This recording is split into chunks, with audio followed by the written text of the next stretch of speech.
भरत तिवारी हत्याकांड में 11 पुलिस वालों के खिलाफ वारंट जारी किया है। क्या लग रहा है भरत तिवारी को न्याय अब मिल जाएगा सर, क्योंकि गैर जमानती वारंट जारी हुई है कि छोटी छोटी मछलियों को सिर्फ फंसाया जा रहा भरत तिवारी हत्याकांड के जो मुख्य षड्यंत्रकर्ता है, मुख्य साजिशकर्ता है, वो हमारे मुख्यमंत्री हैं सम्राट चौधरी, और इसकी सूचना मैंने न्यायिक आयोग को भी लिखित रूप में दी है। है? मजबूती के साथ आप न्याय दिलाएंगे सर, डरेंगे नहीं? अरे मैं कब से डरने लगा? मैं तो सर पर कफन बांध के बैठा हुआ हूँ। मैं तो न्याय दिलाने के लिए लड़ूंगा ही। और आप जानती हैं कि भरत तिवारी को आत्मसमर्पण के बाद 5 गोलियां मारी गई, 3 गोलियां घटना स्थल पर, 2 गोलियां एम्बुलेंस के अंदर। भरत तिवारी एनकाउंटर मामले में 11 आरोपियों के खिलाफ गैर जमानती वारंट जारी किए गए हैं। पूरी बातचीत करने के लिए हमारे साथ पूर्व आईपीएस अमिताभ दास सर हैं।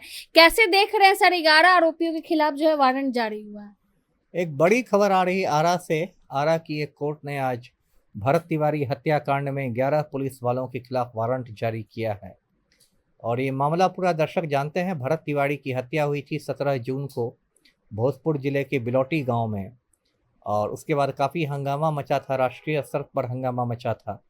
फिर सरकार ने एक न्यायिक जांच आयोग का गठन किया, जस्टिस विनोद सिन्हा का, और फिर शाहपुर थाना में एक हत्याकांड दर्ज हुआ, एफआईआर संख्या 178/26।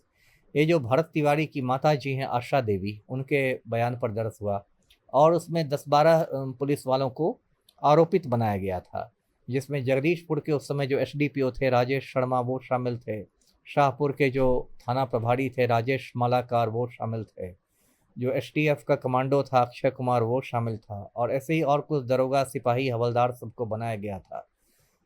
और बीच में घटना ये हुई थी कि एसटीएफ के कमांडो की गिरफ्तारी हो गई थी, वो डीआईजी शाहाबाद की रिपोर्ट पर। डीआईजी शाहाबाद ने जो जांच की थी उसमें उन्होंने पाया कि वो जो था कमांडो, उसने भरत तिवारी को आत्मसमर्पण के बाद गोली मार दी थी। तो उस समय लग रहा था कि अब कमांडो ही तक बात खत्म हो जाएगी, लेकिन आज जो एक बड़ी खबर आ रही है उसके अनुसार तो अब इन लोग सबको जेल जाना पड़ेगा, क्योंकि अब तो ये हत्याकांड का मामला हो गया है, 103 बीएनएस का मामला हो गया है, जिसको पहले 302 आईपीसी कहते थे। और ये बात लेकिन मैं फिर दोहराऊंगा कि भरत तिवारी हत्याकांड के जो मुख्य षड्यंत्रकर्ता है, मुख्य साजिशकर्ता हैं, वो हमारे मुख्यमंत्री हैं सम्राट चौधरी, और इसकी सूचना मैंने न्यायिक आयोग को भी लिखित रूप में दी है, क्योंकि सम्राट चौधरी के आदेश पर ही पटना से भोजपुर एसटीएफ कमांडो भेजे गए थे, है ना। एसटीएफ कमांडो तभी भेजे जाते हैं जब किसी आतंकी को या किसी बहुत खूंखार अपराधी को पकड़ना होता है। तो भरत तिवारी कोई आतंकी या अपराधी नहीं था, वो एक छोटा मोटा सामाजिक कार्यकर्ता था, लेकिन मुख्यमंत्री ने हीरो बनने के चक्कर में एसटीएफ कमांडो भेजवा दिए। फिर भी जब भोजपुर का एसपी नहीं तैयार हो रहा था मारने के लिए, तो पटेल भवन जो है बिहार पुलिस मुख्यालय से उसको वीडियो कॉल गया और कहा गया कि जब हाथी पागल हो जाता है तो उसको मार डाला जाता है। और आप जानती हैं कि भरत तिवारी को आत्मसमर्पण के बाद 5 गोलियां मारी गई, 3 गोलियां घटना स्थल पर, 2 गोलियां एम्बुलेंस के अंदर। पोस्टमार्टम में 5 गोलियों की पुष्टि हुई है। तो ये सब तो खैर जेल जाएंगे ही, लेकिन मुख्य साजिशकर्ता इसमें सम्राट चौधरी हैं, इसलिए कायदे से तो मुख्यमंत्री को जेल जाना चाहिए। लेकिन मुख्यमंत्री सम्राट चौधरी तो भरत तिवारी की मां से मुलाकात भी किए। भरत तिवारी की मां प्रशांत किशोर पे अब आरोप लगा रही हैं कि राजनीति कर रहे हैं वो उनके बेटे के नाम पे, बंद कीजिए। नहीं, मुख्यमंत्री ने इतने देर से क्यों मुलाकात की? 17 जून को कांड हुआ, इतना दिन तक तो मुख्यमंत्री झांकने भी नहीं गए। मुलाकात तब हुई जब बांकीपुर में उपचुनाव होने थे, और जब जमीन से खबर आई कि भरत तिवारी हत्याकांड एक बड़ा मुद्दा बन रहा है, तब सम्राट चौधरी को उतना दिन बाद कुंभकर्णी निद्रा टूटी।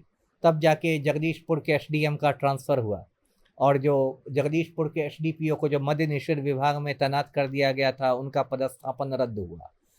तो वो जो मुलाकात की थी सम्राट चौधरी ने, वो न्याय के लिए मुलाकात थोड़ी ही थी। वो तो बांकीपुर से खबर आ रही थी कि भाई भरत तिवारी को लेके बहुत गुस्सा है सवर्णों में, इसलिए वो मुलाकात कर रहे थे। जो मनोज तिवारी है, रिंकिया के पापा, वो सबको लेकर आए थे जी।